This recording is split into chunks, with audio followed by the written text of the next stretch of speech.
Jail से ले आने वाला प्रभु यीशु मसीह के अरे बहुत नाम है सब बहुत लोगों को मसला देता हूँ। प्रभु की बड़ी अनुग्रह है कि प्रभु ने और भी एक दिन हमारे आयु में जोड़ दिया। प्रभु का बहुत सही में आने के लिए प्रभु ने हमें सहायता किया। प्रभु की सहायता बिना कोई प्रभु तो उसी में नहीं आ सकता है ना। और तो हमारा मसीह जीवन कैसे होना चाहिए, हमेशा प्रभु में आनंदित होना चाहिए। आज आपको मालूम है कई प्रकार लोगों को आनंद रहने के लिए प्रभु ने प्रबंध किया, लेकिन आनंद नहीं रहता है ना। बहुत दुखे और निराश दिखता। आपको मालूम है मतलब प्रभु ने हमें आत्मा दिया, उस आत्मा को प्रभु के वचन में लिखा है शोकित नहीं करना है। मतलब आत्मा को शोकित मत करो। आत्मा शोकित कब होता? जब हम प्रभु का बात को नहीं मानता। जो व्यक्ति प्रभु का बात नहीं मानता तब आत्मा शोकित होता है। बहुत भयंकर बात है प्रियो। प्रभु मतलब हमें बजाता है वो बात, जब हम मतलब नहीं मानता तब आत्मा शोकित हो जाता। और मतलब ये एफेसियों 4:30 में लिखा, और जो थिस्सलुनीकियों 5:19 में क्या लिखा? आत्मा को ना बुझाओ। आत्मा कब बुझता है? जब हम पाप करता है। जब हम पाप करता है तब हम आत्मा को बुझाता है। तो मतलब बोलने के मतलब हम आत्मा को बुझाया या आत्मा को शोकित किया, इसका मतलब हमारा उद्धार नष्ट हो गया, ऐसा नहीं। उद्धार नष्ट नहीं हुआ, उद्धार का आनंद नष्ट हो गया। उद्धार का आनंद नष्ट हो गया। प्रियो, हम उस उद्धार के आनंद में हमेशा रहना चाहिए है ना। हमें आत्मा जो कहता है वो मानना चाहिए। आत्मा को शोकित नहीं करना चाहिए, आत्मा को नहीं बुझाना चाहिए। हमेशा आत्मा में रहने वाला अनुभव हमारे लिए कितना अच्छी बात है। तो मैं प्रभु को बहुत धन्यवाद देता हूँ। हम लोग उद्धार पाए हुए लोग हैं, स्वर्गीय आशा पाए हुए लोग हैं। आज हमारे जीवन कैसे होना चाहिए उसके बारे में हम लोग कल मैं आपको होमवर्क दिया।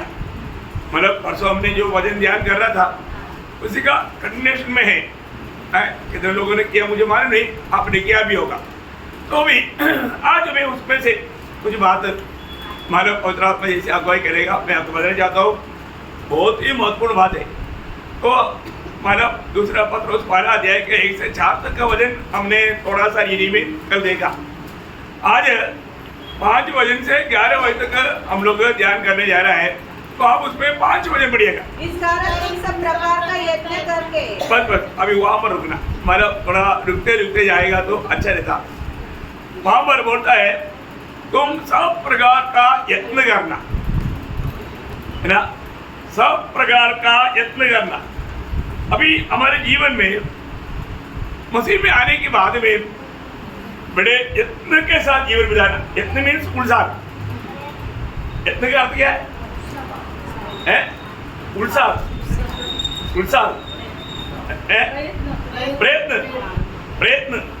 प्रयत्न मानव हमारे जीवन में। जब आपको याद होगा नीति वचन में 12 अध्याय का 27 वचन में जो लिखा ना, नीति वचन उसका 12 अध्याय का 27 कामकाजी। हाँ, कामकाजी क्या होता? कामकाजी परिश्रम। हाँ, वो है परिश्रम। यहाँ पर क्यों अभी बात वो है सब प्रकार का परिश्रम करके। मराठी में क्या लिखा है?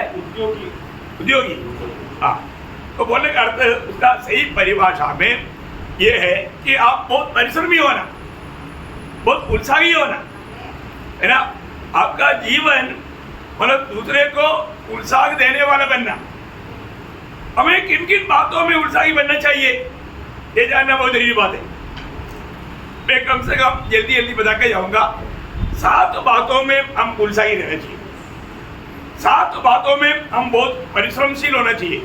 नंबर 1 रोमियो उसका 12 अध्याय का 11 वचन। रोमियो 12 अध्याय 11 वचन। प्रयत्न करने में आलसी ना हो, अपनी कुर्बानी से भरे रहो। बस अभी हमारे प्रभु की सेवा बहुत आनंद से उत्साह से करो। क्या करना? प्रभु की सेवा कैसे करना? बहुत आनंद और उत्साह से करो। आज भी एक प्रकार हम प्रभु के उपस्थिति में एकत्रित है। यहाँ पर हम आनंद से एकत्रित है, उत्साह के साथ। बहुत बड़ी बात है। स्वर्ग ये देखता है ना, प्रभु के उपस्थिति में आना हमें कितना आनंद होना चाहिए, उसके लिए हमें कितना उत्साह चाहिए, है ना। स्वर्ग देखता है कि हम लोग प्रभु के उपस्थिति में किस प्रकार का खुशी और आनंद से आया। नंबर 1 बात है हमारा परिश्रम, प्रभु की सेवा में हम बहुत परिश्रमी होना, बहुत उत्साही बनना, वो काम को बहुत आनंद से करना। दूसरा तीतुस उसका 3रा अध्याय का 8 वचन, तीतुस 3 का 8। यह बात सच है कि मैं चाहता हूँ कि इन बातों के विषय में दृढ़ता से बोले। इसलिए जिन्होंने परमेश्वर पर विश्वास किया है वे भले भले कामों में लगे रहने का ध्यान रखें। लगे रहना मतलब उसका मतलब वो लगे रहना या उत्साही बनकर रहना, भले भले कामों में उत्साही होकर के रहना। और कोई भाषा में आपको मिल गया तो आप बोल सकता है ना, भले भले कामों में आप एक उत्साही होना है, दूसरे को भी प्रोत्साहन देने वाला बनना, ये बहुत बड़ी बात है। प्रभु में आने के बाद प्रभु की आत्मा पाए वाले लोग, प्रभु के आगमन की बात जो होने वाले लोग, हम सबको मालूम है एफेसुस 2:10 में लिखा है हम उन भले कामों के लिए सृजा गया, हम उन भले कामों के लिए सृजा गया है। तो हमारे जीवन में हमें भले काम करने में उत्साही होना बहुत बड़ी बात है, क्योंकि मत्ती 5:16 में लिखा है कि तुम्हारे उन भले कामों को देख करके पिता का महिमा करेगा। तो भले कामों में हमारे से कोई बुरे काम ना हो, हमारे में भले काम होना, ये बहुत बड़ी बात है। और तीसरी बात मानो 1 कोरिन्थी उसका 14 अध्याय उसका 1 वचन, 1 कोरिन्थी उसका 14 अध्याय का 1 वचन। प्रेम का अनुकरण करो और आत्मिक वरदानों की भी ढूंढने रहो। मतलब प्रेम करने में भी आपको उत्साही होना है ना। मराठी में कैसा है, कैसा लक्ष्य लेना बोलेगा तो तुम प्रेम में बहुत उत्साही रहना, प्रेम करने में भी तू एक आदर्श बनना, ये बहुत बड़ी बात है ना है। प्रेम का आचरण आनंद से करते जाना बहुत बड़ी बात है। ये सारी बात प्रभु में आया हुआ व्यक्ति उत्साह के साथ करने वाला बात है। प्रेम करने में भी हम उत्साही होना। चौथी बात 2 कोरिन्थी 9 अध्याय उसका 2 वचन, 2 कोरिन्थी 9 का 2। क्योंकि मैं तुम्हारे मन की तैयारी को जानता हूँ, इसके कारण मैं तुम्हारे विषय में मकुदुनियावासी के सामने घमंड दिखाता हूँ कि अखाया के लोग 1 वर्ष से तैयार हुए हैं और तुम्हारे उत्साह ने और बहुतों को भी उभारा है। तुम्हारा उत्साह ने दूसरों को भी उभारा। देखा बोलेगा तो प्रभु के लिए कार्य करने में, प्रभु को देने में तुम्हारा उत्साह दूसरे को उभारने लायक था। बोलने का मतलब ये बहुत बड़ा आदर्श का बात है प्रियो। प्रभु के खातिर जो हम काम करता है उसमें भी हमारा उत्साह बढ़ना है ना, उसका 7 वचन बढ़ना, वही चैप्टर का 7। ऐसा ही दान करें तो कुड़कुड़ के और न दबाव से, क्योंकि परमेश्वर हर्ष से देने वाले से प्रेम रखता है। हर्ष से कैसे करना, हर्ष से। ये जो भी काम है प्रियो कुड़कुड़ाते भी नहीं है ना, मतलब हर्ष से करना, खुशी से करना, प्रेम में करना। तो स्वर्ग ऐसे बातों को सम्मान करेगा। आपको मालूम है हर एक बातों में हम प्रभु का नियमों को जानना कितना जरूरी बात है, प्रभु का विधियों को जानना कितना अच्छी बात है। मैं आपको बताना चाहता हूँ ये छोटा सा जीवन में हर बात में हमें वजन के आधार में हमारे जीवन को तैयार करना कोई मुश्किल की बात नहीं प्रियो है ना। 5वीं बात इब्रानियों 6 अध्याय उसका 11 वचन, इब्रानियों 6 अध्याय का 11 वचन। पर हम बहुत चाहते हैं कि तुममें से हर एक जन अंत तक पूरी आशा के लिए ऐसा ही प्रयत्न करता है। देखा ऐसा ही प्रयत्न करता रहे, आशा में तुम लोग प्रयत्न करते जाना, तुम्हारा आशा का विषय में तुम एक अच्छा आदर्श बनते जाना। उसी जीवन आशा से भरा हुआ जीवन है। जो भी नया जन्म पाया है उनको प्रभु ने जीवित आशा दिया। कैसा आशा, जीवित आशा। इसलिए उस आशा के कारण हमारे जीवन में आशा दूसरे को दिखना चाहिए, उस प्रकार का एक उत्साह प्रभु हमारे में चाहता। लोग पूछना चाहिए क्या बात है, इतना प्रतिकूल में भी तुम इतना भागते हो, इतना कष्ट तकलीफ में भी तुम प्रभु प्रभु बोल करके तुम आगे बढ़ते हो। ऐसा पूछने लायक एक आदर्शमय है ना आशा लोगों को प्रकट करने लायक एक दौड़ होना चाहिए। और इब्रानियों 12 का 14 वचन, छठवीं बात, सबसे मेल मिलाप रखो और उस पवित्रता की खोजी हो जिसके बिना कोई प्रभु को कदापि न देखेगा। हाँ, इसका मतलब आप पवित्रता की खोज में लगा रहना, देखा है, पवित्रता पाने के लिए खोज में लगा रहना, रोज रोज पवित्रता में सिद्धता की ओर बढ़ने के लिए उत्साही बनना, एक पवित्र जीवन के प्रति एक उत्साही बनना। प्रियो, मसीह जीवन मसीह में आने के बाद में ठंडा नहीं पड़ना, कभी भी ठंडा नहीं होने देना, है ना। ये दुनिया की अवस्था हमें ठंडा बनाने के लिए, हमारा उत्साह को बुझाने के लिए बहुत प्रयास करेगा, लेकिन देखा अभी मतलब कल भी प्रतिकूल आया और उन लोग गया, आज भी प्रतिकूल आया बोल करके हम प्रभु का सेवा छोड़ देगा?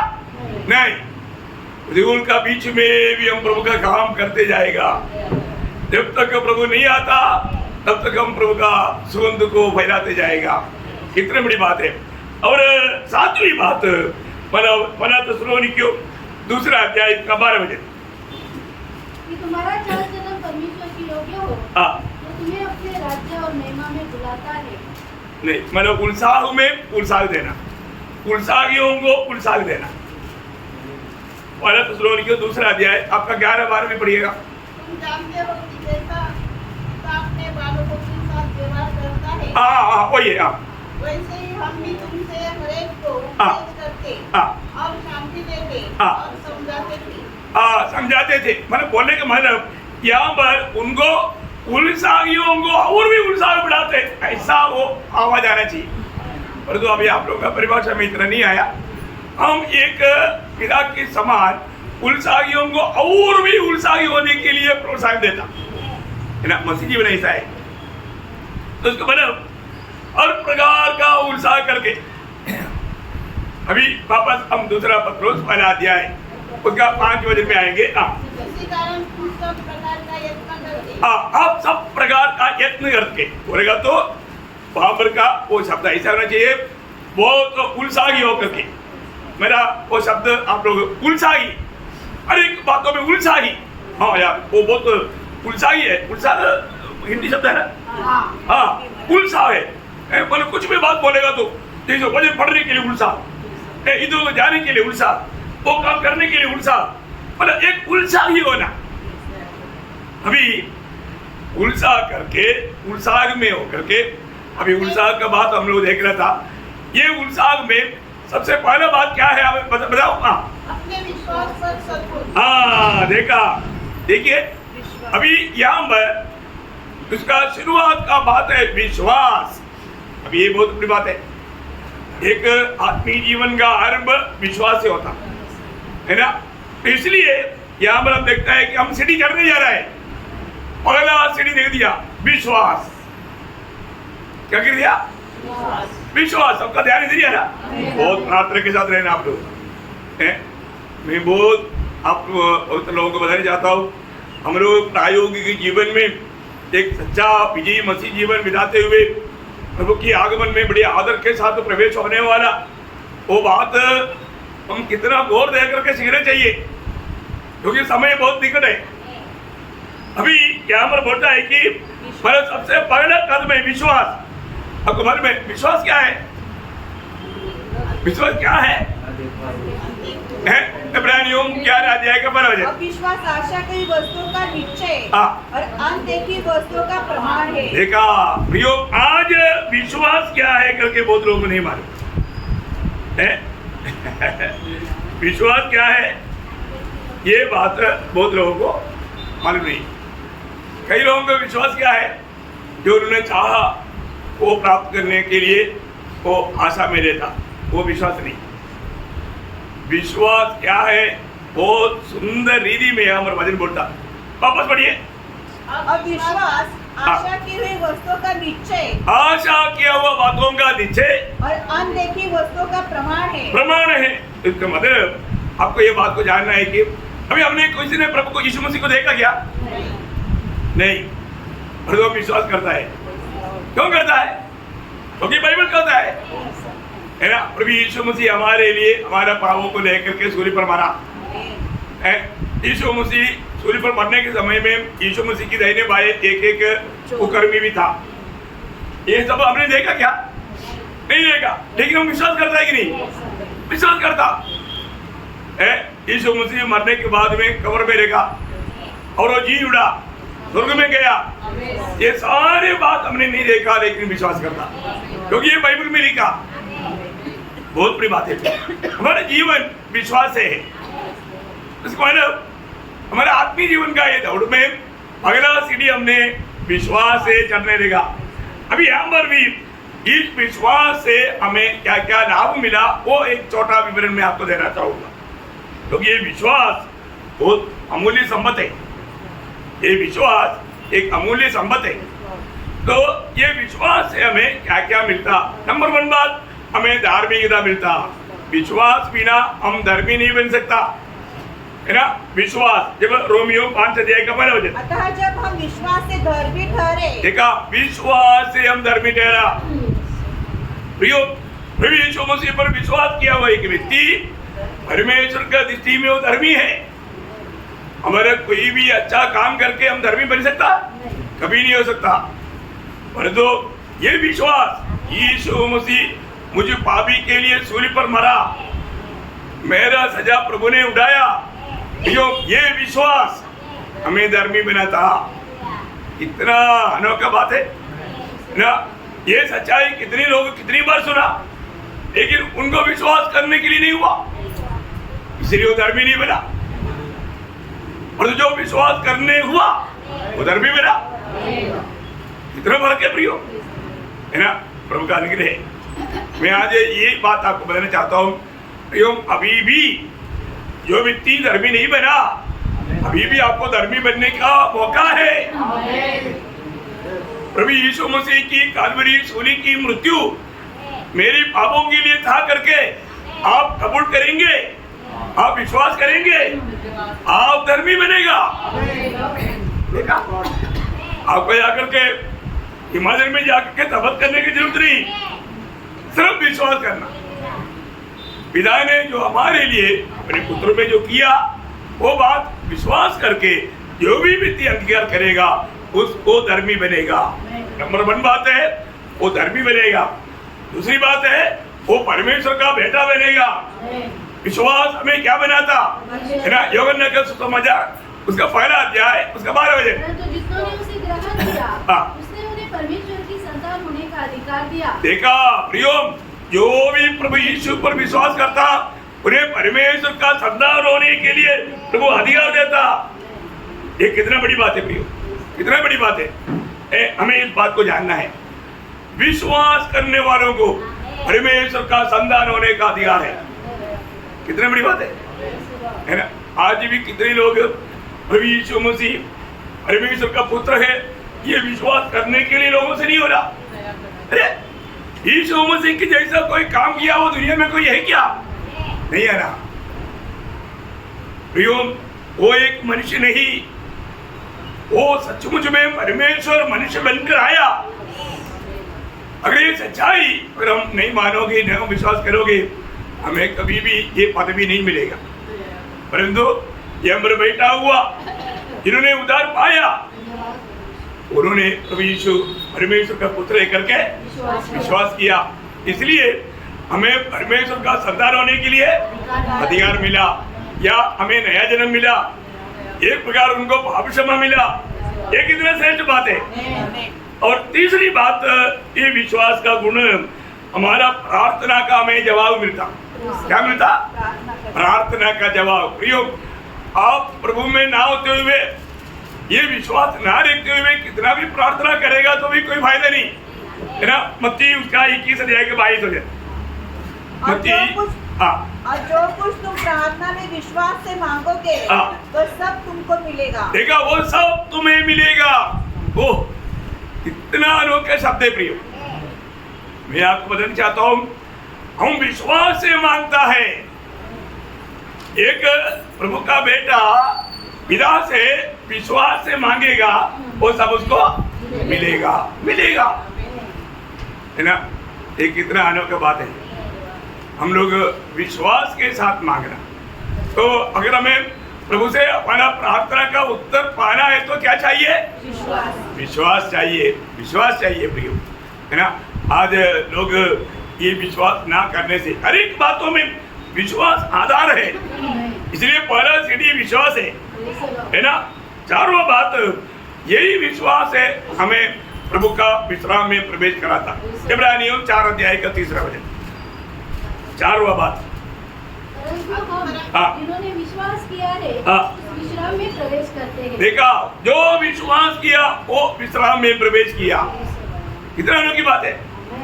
आज प्रभु ने हमें उस विश्राम में प्रवेश कराया। प्रभु यीशु मसीह के द्वारा मिलने वाला वो विश्राम।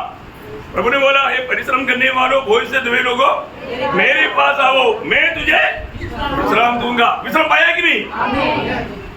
जो सच्चा दिल से बोलो विश्राम पाया बोलो, प्रभु से करो। ओ सच में प्रियो, हमें मिला हुआ ये विश्राम दुनिया में किसी के पास नहीं। हमें मिला हुआ ये शांति दुनिया में किसी के पास नहीं। हमें मिला हुआ आशा ये दुनिया में किसी के पास नहीं। हमें मिला हुआ आनंद ये दुनिया में किसी के पास नहीं। इतना बड़ी बात है प्रियो, तुल्य बात है प्रभु ने हमें दिया। कैसे दिया? विश्वास के द्वारा। देखा, एक ही आधार, वो विश्वास है ना। और पांचवी बात, विश्वास करने वालों को अनंत जीवन मिलता। किसको मिलता? विश्वास करने वालों को अनंत जीवन। यूहन्ना 3:16।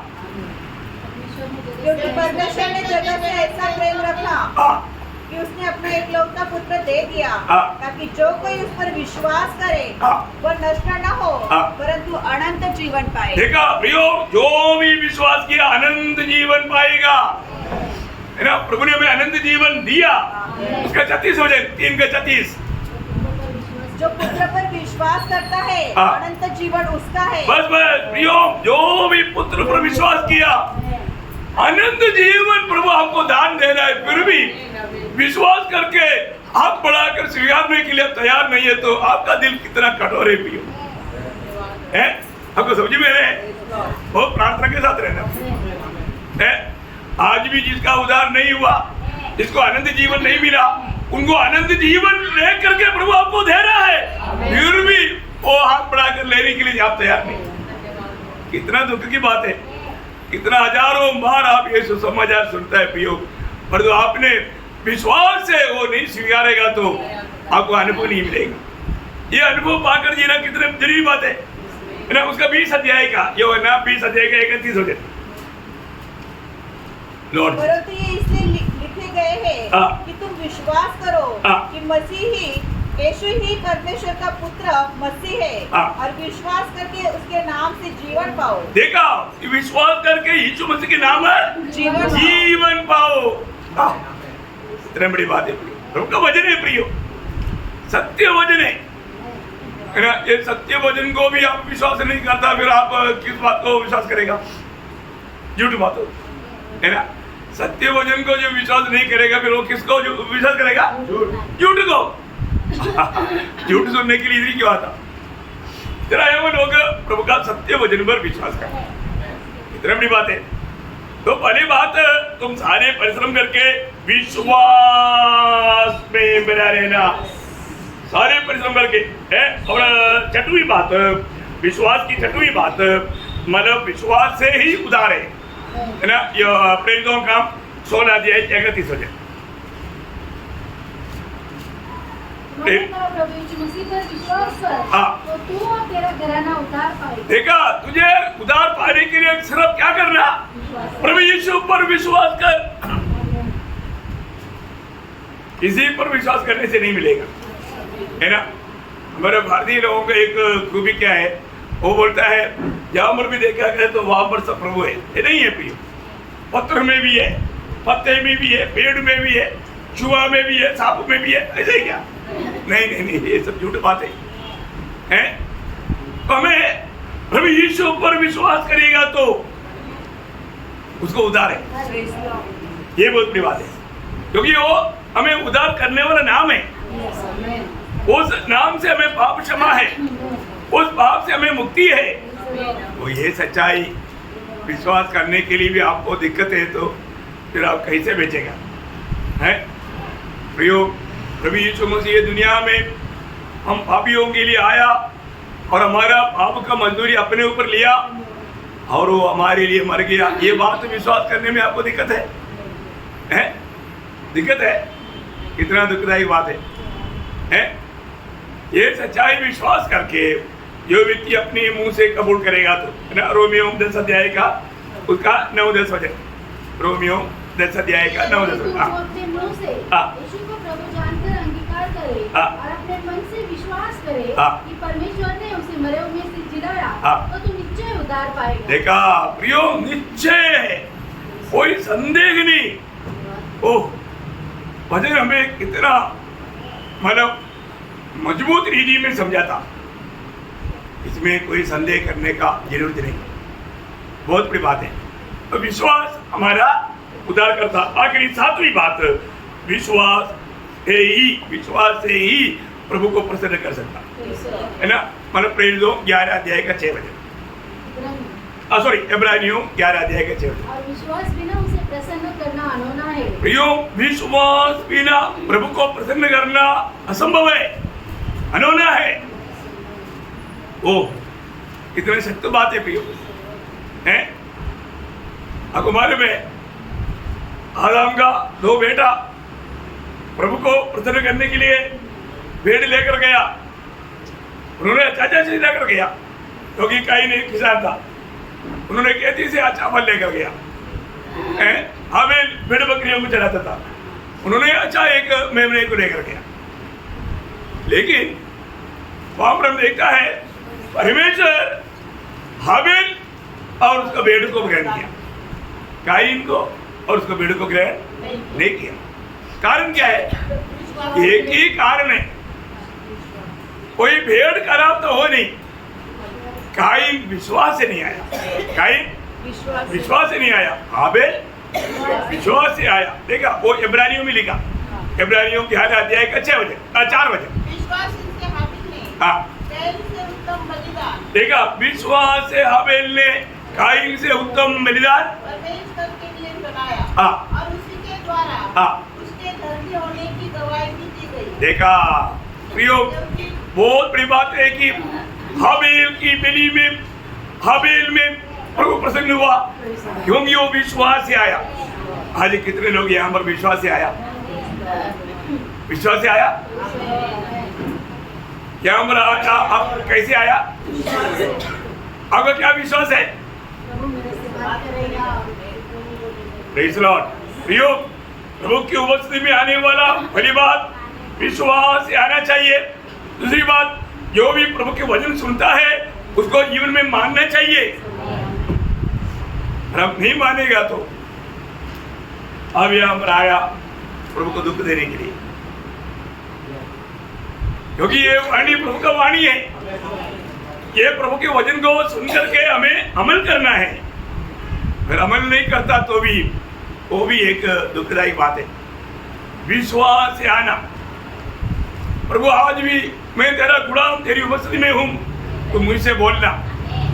सच्चा दिल की प्रार्थना के साथ अगर आप प्रभु के उपस्थिति में बैठेगा, क्योंकि आपको सबको मालूम है रोमियो 14:23 में लिखा है, जो विश्वास से नहीं होता सब पाप है, सब पाप है प्रियो। इसका मतलब जो लोग विश्वास से आकर के प्रभु का वचन सुनेगा, वो वचन सुनने के द्वारा उनको इतना बड़ा लाभ मिलेगा जो स्वर्ग को प्रसन्न हो जाएगा। लेकिन आपने सुना, बात नहीं माना, तो आपको इतना नुकसान हो जाएगा, आप भी दुखी रहेगा। है कितना बड़ा नुकसान, आप सोचो। उसका मतलब विश्वास, पहला कदम, सब प्रकार की परिश्रम करके, सब प्रकार की यत्न करके तुम्हारा विश्वास, पहला स्टेप विश्वास। ओके, और दूसरा स्टेप क्या है? हाँ, विश्वास के साथ सब प्रकार के यत्न करके सद्गुण। आप देखिए सद्गुण, सद्गुण का अर्थ क्या है? सद्गुण का अर्थ है धीरज, धीरता, या फल लाने वाला, पीड़ा में भी प्रभु के लिए फल लाने वाला विश्वास, उसको बोलता है सद्गुण। क्या समझा? है? हाँ, मतलब पीड़ा में भी विश्वास, जोर से बोलने वाला। सवारों के चारों तरफ लोग धांध पीस रहा था, लेकिन सवारों जोर से प्रभु यीशु मसीह का गुण प्रकट किया। लोगों ने पत्रवाह किया, अभी भी सवारों स्वर्ग की ओर देखा। उसको बोलता है सद्गुण। बोलेगा तो प्रतिकूल में भी प्रभु का गुण को प्रकट करने वाला वो स्वभाव, उसको बोलता है सद्गुण, है ना। एक प्रकार उसके लिए क्या चाहिए? धीर चाहिए, धीर, हिम्मत, याब, ये सब उसकी आता है। जब इब्रानियों 10 अध्याय का 35-36, इसलिए अपना हिवा न छोड़ो। हाँ, तुम्हारा याब ना छोड़ो, क्योंकि उसका प्रतिफल बड़ा है। उसका प्रतिफल बड़ा है। क्योंकि तुम्हें धीरज धरना आवश्यक है, ताकि परमेश्वर की इच्छा को पूरी करके तुम प्रतिज्ञा का फल पाओ। देखा प्रियो, प्रतिकूलों को देख करके डगमगाना नहीं, डरना नहीं, पीछे हटना नहीं, हमें हिम्मत से आगे बढ़ना। शत्रु में से कब्जों को बड़ा प्रतिकूल आया, वो लोग बोलता है कि हम राजा तेरा इस मूर्ति के सामने दंडवत नहीं करेगा। हमारे प्रभु हमें छुड़ाने के लिए सामर्थ्यवान है। देखा क्या हिम्मत है प्रियो, है? राजा बोलता है मैंने तेज बढ़ा दिया, 7 गुना बढ़ा दिया, उधर नास्तिक जाते ही तुम भस्म हो जाएगा। तो कोई बात नहीं, हमारे प्रभु हमें छुड़ाएगा। क्या धैर्य है प्रियो, प्रतिकूलों को सामना करने वाला वो एक गुण है। सब प्रकार का क्या बोलता है? सद्गुण, वो बढ़ाना। और तीसरा क्या है? समझ। देखा, सद्गुण पर समझ। समझ का अर्थ क्या मालूम है? समझ का अर्थ है ज्ञान को प्रायोगिक जीवन में लाना, उसको बोलता है समझ। समझदार, समझदार किसको बोलता? जो पाया हुआ ज्ञान को प्रायोगिक जीवन में लाता, उसको बोलता है समझदार। प्रियो, हमारे जीवन में एक बात को बोले तो मतलब सही समय पर सही निर्णय लेने का ज्ञान, सही समय पर सही निर्णय लेने का ज्ञान, उसको बोलते हैं समझ। कई लोग बोलते हैं ना बेवकूफ है, समझ नहीं, बोलते हैं ना, क्योंकि गलत निर्णय लिया, बड़ा नुकसान उड़ाया है। समझ का कई अर्थ है। एक अर्थ है समझ का हमारा एक्सपीरियंस द्वारा मिलने वाला ज्ञान, मतलब ऑन ग्राउंड में परिचित ज्ञान, अनुभव का ज्ञान, करेक्ट। दूसरा समझ का ये भी एक अर्थ है परमेश्वर का ज्ञान, परमेश्वर का ज्ञान, उसको भी समझ बोलना। ऐसा कई अर्थ है, तो ये अर्थ जानना, मतलब हमारे जीवन में मतलब प्रभु ने हमें दिया हुआ ज्ञान, उसको सही रीति में इस्तेमाल करना, उसको बोलता है समझ। समझदार, समझदार बनकर रहना, लोग समझदार बनकर रहना। ओके, चौथी बात, 4वां बात, देखिए संयम। संयम क्या है? संयम बोलेगा तो कब्जा में लाना, कंट्रोल करना, अधीन करना, कब्जा में लाना, या आत्मा का नियंत्रण में होना। मेरे को मेरा भाषा आपको समझ में आ रहा है ना? कंट्रोल में लाना, ये आत्मा का एक बल है, इंद्रिय दमन। आत्मा का बल में आखिरी में बोलता है ना इंद्रिय दमन है, मतलब गलातियों 5 अध्याय उसका 23 वचन।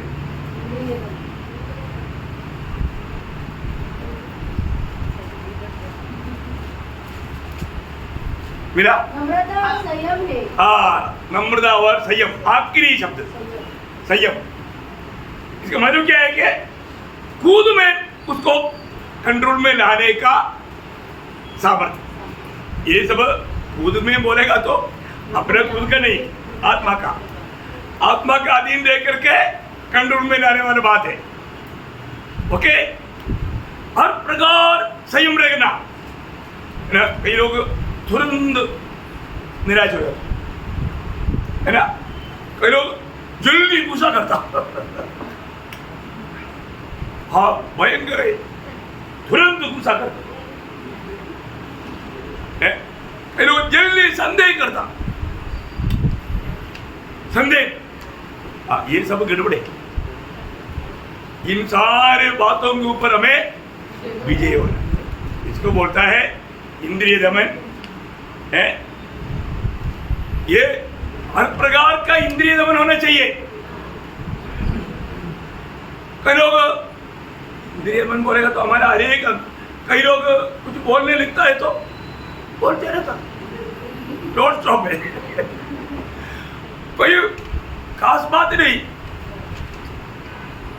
हमारे उधर एक बिल्ली था, वो गोद में बैठता था, तब तक सुनने वाला बोलेगा हमारे उधर एक बिल्ली था, कब्जे में बैठता था। फिर बिल्ली का कहानी में 2 घंटा, इंद्रिय दमन है नहीं, बहुत बड़ा धोखा। फिर ऐसा कोई बात आ गया तो तुरंत प्रभु का लोग क्या बोलना चाहिए, ओ यीशु मसीह ने हमारा पापों को तुरंत हम प्रभु की बातों पर लाना। हाँ, हमें प्रभु की महिमा हमारा अंगों से करना, उसको बोलते हैं इंद्रिय दमन। वो है आत्मा का अधीन हो जाना। बात समझ में आ रहा है कि नहीं? हाँ, आपको समझ में आता है क्योंकि आप आत्मा में, आत्मा में रहने वालों को सब समझेगा। ओके, 5वीं बात, धीरज। धीरज, धीरज, इसका मतलब क्या है कि धीरज का अर्थ मालूम है आपको, है ना? बड़े क्षमा के साथ आगे बढ़ने वाला अनुभव। धीरज किसको बोलता? बड़े क्षमा के साथ, मतलब हर एक बात सहते हुए आगे बढ़ने वाला अनुभव को बोलता है धीरज। धीरज नहीं छोड़ना, धीरज नहीं छोड़ना, बढ़ते जाओ, बढ़ते जाओ, रुकना नहीं। देखा, धीरज है, एक डांटेगा तो हो कटी, फिर मंडली को नहीं आएगा, ऐसे ही क्या? नहीं नहीं नहीं, धीरज रखो प्रियो, धीरज रखना। मेरी इच्छा के अनुसार नहीं, प्रभु तेरी इच्छा के अनुसार। धीरे से सहते रहेगा तो हम क्या पाएगा? मुकुट पाएगा। है, हमारा धीरज नहीं छोड़ना, बहुत बड़ी बात है। धीरज, ये बहुत हमारा जीवन में, हमारा क्षमा के साथ हमारे लक्ष्य की ओर बढ़ना, क्षमा के साथ अपना लक्ष्य की ओर बढ़ना, उसको बोलता है प्रियो धीरज, है ना? यीशु मसीह धीरज बनता है ना, है? यीशु मसीह धीरज बनता है ना। हम आज बहुत लोग अपना प्राण खोएगा क्योंकि धीरज नहीं, है ना? जब लूका 21 का 19 वचन, लूका 21 अध्याय का 19 वचन। अपने धीरज से तुम अपने प्राणों को बचाए रखोगे। देखा, अभी अपना धीरज नहीं है तो प्राण को खो बैठेगा, प्राण को खो बैठेगा। प्रियो, अपने धीरज से अपना प्राण को जीतेगा, है ना? धीरज होना हमारा यीशु मसीह इसलिए बोलता है ना, तो हर बात में, जब इब्रानियों 12 अध्याय है उसका 1-2 वचन, बहुत सुंदर सुंदर वचन है सब। कारण जबकि गवाहों के ऐसा बड़ा बादल हमको घेरे हुए है, तो आओ हर एक रोकने वाली वस्तु और उलझाने वाले पाप को दूर करके वह दौड़ जिसमें हमें दौड़ना है, धीरज से दौड़े। देखा, हम धीरज से दौड़े और विश्वास की करता और सिद्ध करने वाले यीशु की ओर ताकते रहे। देखा, हमारा धीरज कमजोर पड़ता है तो हमारा दृष्टि कहाँ जाना? प्रभु यीशु मसीह की ओर। यीशु मसीह की ओर दृष्टि जाएगा तो हमारा धीरज अगर कमजोर हुआ है तो भी एकदम सामर्थ्य मिलेगा। और आगे इसने उस आनंद के लिए हाँ। जो उसके आगे धरा था हाँ। लज्जा की कुछ चिंता न करके हाँ। क्रूस का दुख सहा हाँ। और परमेश्वर की सिंहासन की दाहिनी ओर जा बैठा। हाँ प्रियो, हमारे जीवन में कभी भी हमारा धीरज नहीं छोड़ना, क्योंकि प्रभु ने हमें बहुत बड़े बड़े इनाम पाने के लिए बुलाया, स्वर्ग में बुलाया है ना। इसलिए अपना धीरज को कभी ना त्यागे, हर प्रकार उत्साह के साथ हमारा धीरज बढ़ाए। हमारे धीरज याकूब उसका पहला अध्याय का 4 वचन पढ़ना। याकूब पहला अध्याय पर धीरज को अपना पूरा काम करने दो। देखा, धीरज को अपना पूरा काम करने दो। प्रयोग कष्ट प्रतिकूल हरों नरक से वादा आएगा, लेकिन धीरज को अपना पूरा काम करने दो। इतना सुंदर बात है, धीरज होना प्रियो, धीरज होना। ये सब सारा परिश्रम करके बढ़ाना है, ये कोई भी कम नहीं होना। आपको समझ में आ रहा है? और छठवीं बात क्या है? भक्ति।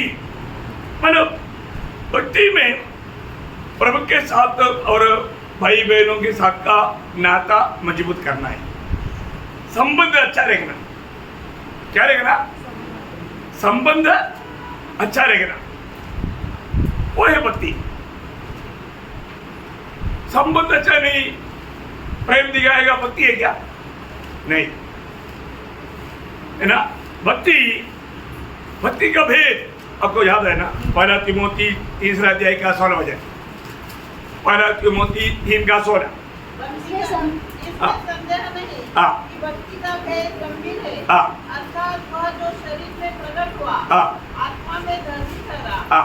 सर्वदूतों को दिखाई दिया, हाँ। अन्य जातियों में उसका प्रचार हुआ, हाँ। जगत में उस पर विश्वास किया गया, हाँ। और वैभव में ऊपर उठाया गया। किसके बारे में बोलता? प्रभु यीशु मसीह के बारे में। वो है भक्ति का भेद। यीशु मसीह ये दुनिया में मनुष्य बनकर आ करके वो मर करके जी उड़ा, स्वर्ग में गया। प्रियो, हमारे जीवन में भक्ति कैसे होना? भक्ति का भेद यीशु मसीह है। यीशु मसीह का जीवन को जीना तो बोलते हैं भक्ति, है ना। वही तीमुथियुस में उसका 4 अध्याय के 7-8 वचन पढ़ना। परिशुद्ध और रूढ़ियों की कहानियों से अलग रह, और भक्ति की साधना कर। भक्ति की साधना कर, क्योंकि लेखन की साधनों से कम लाभ होता है, पर भक्ति सब बातों के लिए लाभदायक है, क्योंकि इस समय के और आने वाले जीवन की भी प्रतिज्ञा इसी के लिए। देखा, अगर सच्चा भक्ति करता है तो दुनिया का भक्ति सिर्फ दुनिया के लिए लाभ है, और जो प्रभु का जो भक्ति है वो अनंत काल के लिए है प्रियो। अनंत काल की लाभ मिलने वाला वो भक्ति, है ना। बहुत सुंदर बात है। हमारे जीवन में आज हमारा भक्ति किस प्रकार है?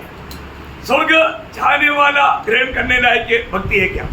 उस भक्ति के एक भाग है उसी तीमुथियुस पहला 2 अध्याय, पहला तीमुथी 2 अध्याय के 1-2 वचन। अब मैं सबसे पहले यह आग्रह करता हूँ कि विनती और प्रार्थना और निवेदन और धन्यवाद सब मनुष्य के लिए किए जाए। सब मनुष्य के लिए किए जाए, राजाओं और सब ऊंचे पद वालों के निमित्त, इसलिए कि हम विश्राम और प्रेम के साथ सारी भक्ति और गंभीरता से जीवन बिताए। देखा, सारी भक्ति से। अभी इसका मतलब आपको मालूम है, दुनिया में एकमात्र ग्रंथ है जो कि पहले अधिकारी वर्गों के लिए प्रार्थना सिखाता है, प्रार्थना करने के लिए बताता है। बाकी कोई ग्रंथ में ये बात नहीं मिलेगी। बाइबल सिखाता है। आप लोग प्रार्थना करता है कि नहीं? हाँ, मैं तो रोज हमारे सारे अधिकारी वर्गों के लिए, है ना, मुर्मू से लेकर के नरेंद्र मोदी से लेकर के फडणवीस से लेकर के सबके लिए प्रार्थना करना हमारा काम है। हम प्रार्थना नहीं करेगा तो इनका दिमाग खराब हो जाएगा। समझ में आया? उनको सही रीति में राज करने का बुद्धि कौन देता? प्रभु देता।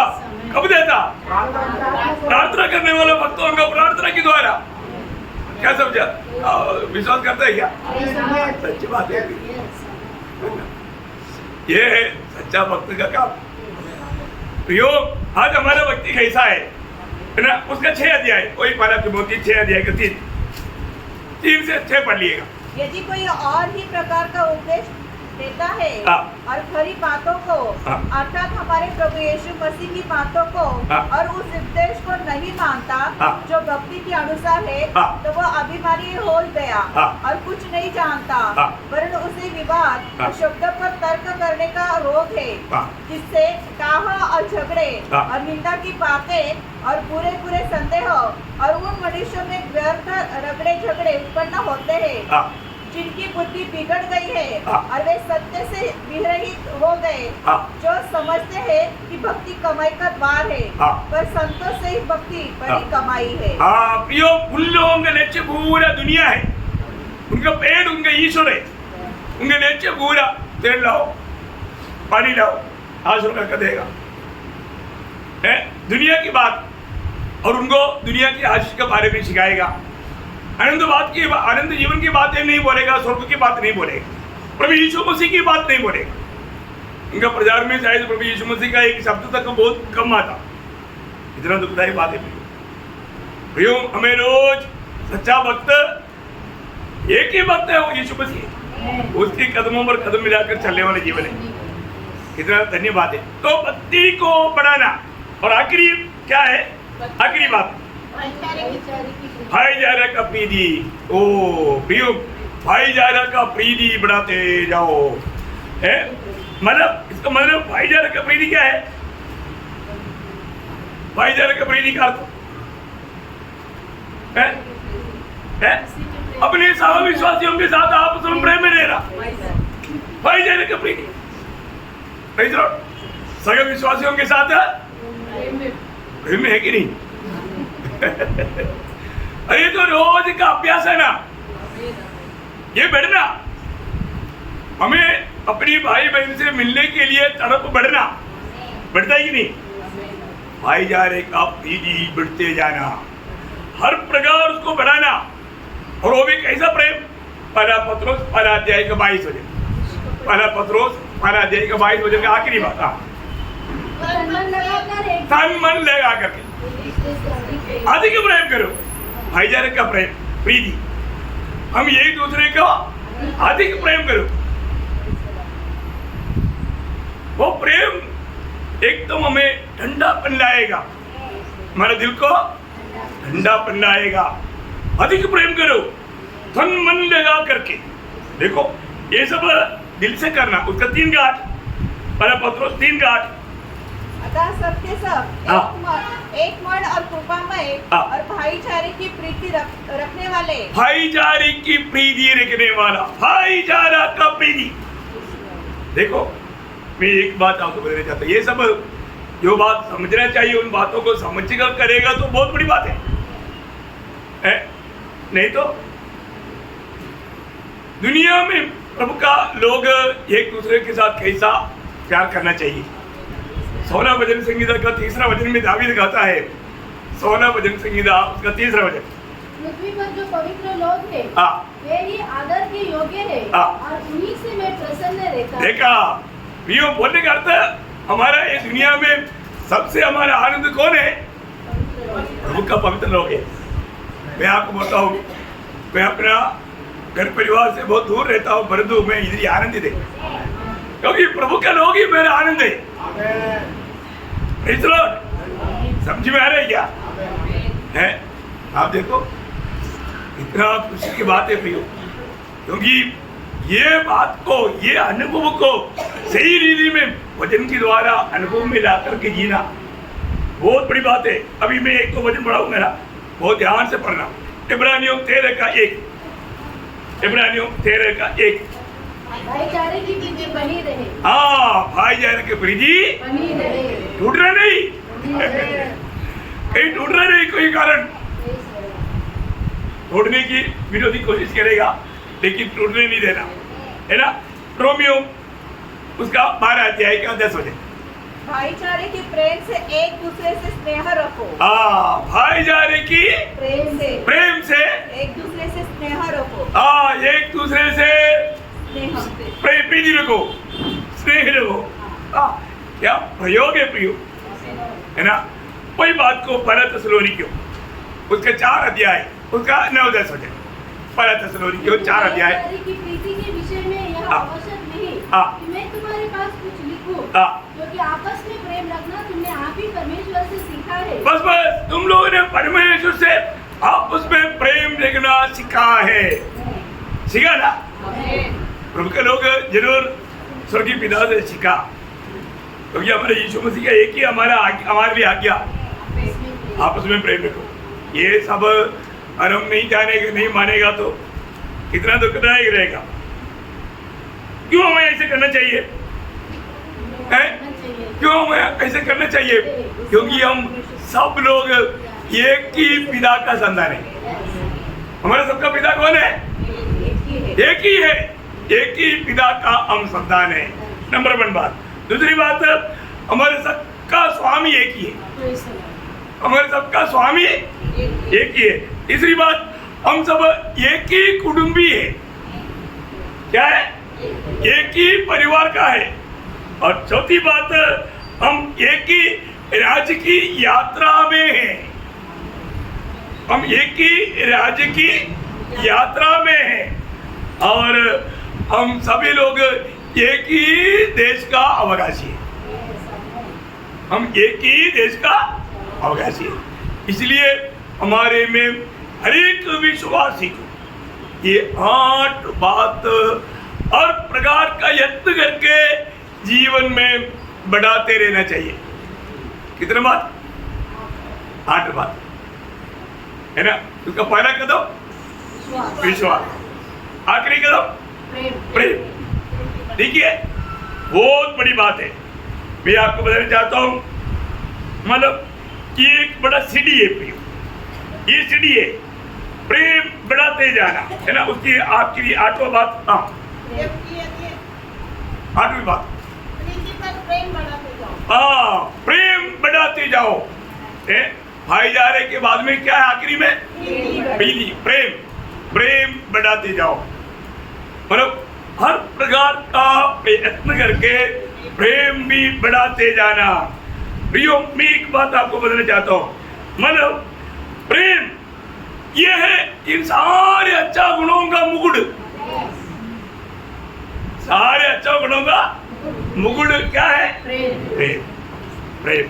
इसलिए कोलोसियों में लिखा है, कोलोसियों 3 अध्याय के 14 बजे। करेक्ट। पढ़िए।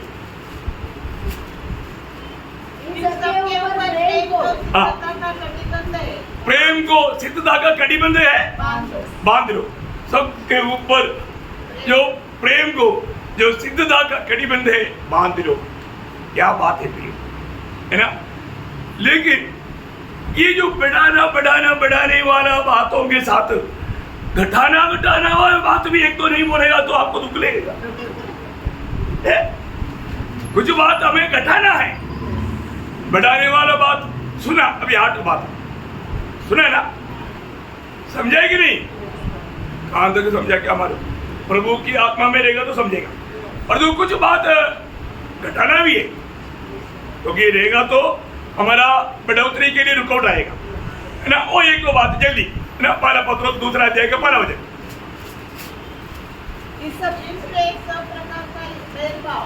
सब प्रकार का बैरभाव, सब प्रकार का चल, सब प्रकार का कपड़ा, सब प्रकार का डाह, सब प्रकार का निंदा। हाँ देखा, यहाँ पर बोला वो बातों को साथ में नहीं देखना, इसको लेकर के नहीं चलना, ये दूर करना। ये बढ़ाना नहीं है, सब प्रकार का बैर बढ़ाया। क्या हो गया? अब ये हो गया। क्या हो गया? नहीं, ये दूर करना है। दूर करने वाला बात बढ़ाना नहीं है। उसके साथ 1-2 बजे एफेसियों उसका 4 अध्याय, उसका 31 हो जाए। एफेसियों 4 का 31। सब प्रकार की कड़वाहट और प्रकोप और क्रोध और कलह और निंदा सब भेदभाव समेत तुमसे दूर किए जाए। दूर, ये सब मत रखना, ये दूर करना। ये रहेगा तो हमारा प्रयास में बड़ा बाधा आएगा, बड़ा बाधा आएगा, ये नहीं होना। और एक वचन पढ़ के समाप्त करेगा उसी 5 अध्याय का, एफेसियों 5 का 3, 4, 5। जैसा पवित्र लोगों के योग्य है हाँ वैसा तुमने व्यभिचार हाँ और किसी प्रकार के अशुद्ध काम हाँ या लोभ की चर्चा तक न हो हाँ और न निर्लज्जता, हाँ न मूर्खता की बातचीत, हाँ न ठट्ठे की, हाँ क्योंकि ये बातें शोभा नहीं देती, हाँ वरन धन्यवाद ही सुनाए जाए। हाँ क्योंकि तुम यह जानते हो हाँ कि किसी व्यभिचारी या अशुद्ध जन हाँ या लोभी मनुष्य हाँ जो मूर्ति पूजा के बराबर है हाँ मसीह और परमेश्वर के राज्य में निराश नहीं। हाँ प्रियो, वहां पर नहीं मिलेगा। इसके लिए ऐसे बातों को दूर कर जो बात बढ़ाना है, समझिए ना। 8 बातें। एक्चुअली मैं आखिरी में एक शब्द आपको बोल कर खत्म करूंगा। उसका पहला पत्रोस 2 अध्याय का 8 में, पहला पत्रोस 2 का 8। और ठेस लगने का पत्थर है हाँ। और ठोकर खाने की चट्टान हो गया है, हाँ। क्योंकि वे तो वचन को न मानकर ठोकर खाते हैं। प्रियो, वचन को न मानने वाला ठोकर खाएगा। प्रियो, कोई ठोकर ना खाए और वचन सुना, मानने वाला बने, है ना। मसीह बिना चाल चलन अंधकार की मार्ग है। यीशु मसीह नहीं है तो वो व्यक्ति अंधकार में है और उसको मालूम नहीं वो कहाँ जा रहा है। प्रियो, मसीह में रह करके जीवन बिताना वो ज्योति का जीवन है। इसलिए किसी प्रकार भी ठोकर ना खाते हुए, कोई बाकी मिसाल में बोलने के लिए टाइम नहीं होने के कारण मैं यहाँ पर आपको समाप्त करना चाहूंगा। लेकिन एक बात याद रखना प्रियो, आपने जो भजन सुना ना, बहुत हमारे आत्मीय जीवन की जो बहुता ऐसे स्वर्ग में स्वाद किया जाने वाला अनुभव की बहुत गहरा बातें आपने सुना। ये जीवन को फर्क ना पियो। मैं थोड़ा समय कम होने के कारण थोड़ा तेजी से भागा, लेकिन आप लोग इसको समझने का कोशिश करें, एक एक शब्द को सही रीति में जाने और उसको जीवन में लाने का कोशिश करें। तो प्रभु सबको आशीष दे, प्रभु को महिमा मिले। आमीन।